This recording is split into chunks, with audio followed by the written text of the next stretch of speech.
Broken! Broken, baby. Maganda, Mare. Maganda, matalino pa.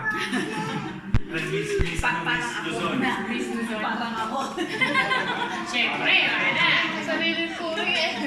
Bigay mo kay Man. Bigay mo kay Man. Malaro kayo daw.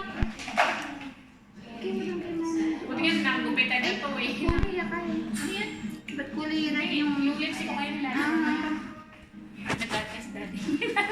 Pinapalaro na yung lipstick. Bigay mo kay Man yan. Normal barbell. Kapagay, kahit Tagalog nyo kakausapin yan, pagdating doon, English siya kasi lahat yung mga environment niya. Kaya nga. Ay, mga minsan may napanood niya. Ganyan. Kasi baka hindi lang siya matulong marunong mag-Tagalog kung di siya nanausap ng Tagalog. Ali. Anong course yung kukunin mo? Medicine Or po. medicine. Medicine. Uy.